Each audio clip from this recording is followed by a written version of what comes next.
This is crazy. Best ride you ever had in it. All right. Thank you so much. For a place named Marina Manor, the rain just kept on coming and coming. It would be nice if someone had a boat. Boats are in high demand. If we had a boat, we'd use a boat, but there's several boats out in the city right now, and there's just none available. That's the simple explanation why. Firefighters are rescuing people with an air mattress. Thank you. We realized we was in trouble when we seen the water coming over the tires in the parking lot. Now, I want you to understand, these firefighters, they're doing this without life preservers. So to keep them safe, look what they've done. They've attached a line to a post, and these firefighters are holding on to this as they're walking through the floodwaters. They don't have the luxury of waiting. So scared.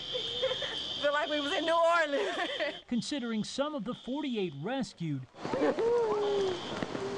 can't swim. They said I would be okay, so they did a good job. Michelle Walker held on to that mattress Let's put her up on the bank.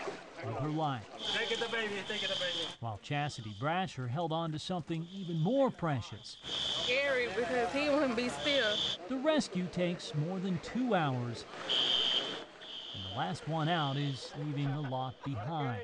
We done. I lose everything, my car, my apartment, my clothes, my money, my everything. Everything, it would seem. Very, very scary. But what's most important? Sky Arnold, Fox 17 News.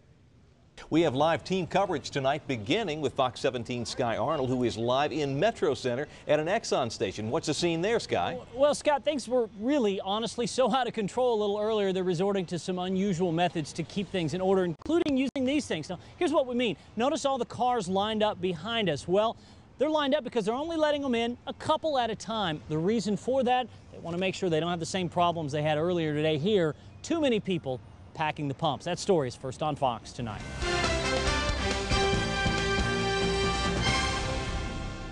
It's just crazy. I thought, what is everybody doing? It may be the first time ever. For the time being, it's a panic market. When the price of gas really doesn't matter. People's got to have fuel, and I think they're panicking right now. You know, I know we're low on fuel and everything, but I'm right there with them. All across Nashville, any gas station that's selling gas has one long line to get it. A lot of gas stations, they're out of the gas. That's why the people here, I have gas, they tell each other and they come over here. The wait here stretches out to Gallatin Road, and it practically reaches the interstate at this Trinity Lane pilot. About an hour and a half. With drivers sitting in their car that long, you know what happens next. Arguments like this one over who's next in line. While a few miles away, drivers here are yelling at this SUV for taking so long. She was topping off, man. You can't top off when we don't have much gas. The one thing you don't see is people giving up. Might not be no gas by the end of the day.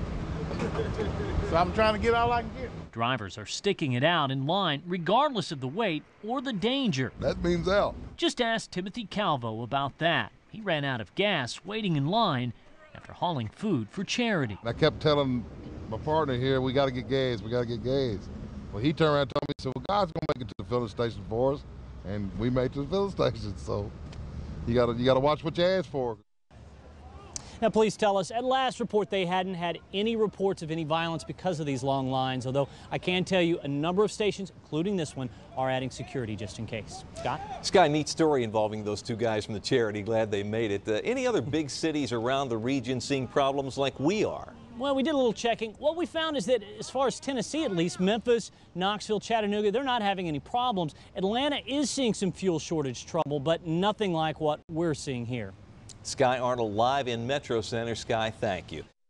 Well, signs like these only tell part of the story. You had two huge groups of people here, one opposing, another supporting the mosque. You get them both together and the result is not quiet. We need to stop this. Pray that this is a peaceful event. I don't know what they're going to do there, but I don't like it right here. Gathering with flags and fears. I don't think we need to be naive to think that it's not a training center. They plan to tell lawmakers this mosque should have never been approved. They did this behind our backs. The place is going to be a mile from my condo, and I am not happy at all. The march was supposed to end at the Rutherford County Courthouse.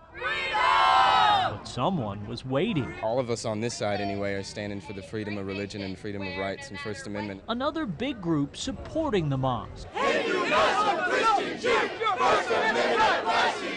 combination Tell Islam that the First Amendment applies to them. tested tempers. I'm trying to keep the peace. One chanting tolerance, the other defending fears. We will not condone intolerance.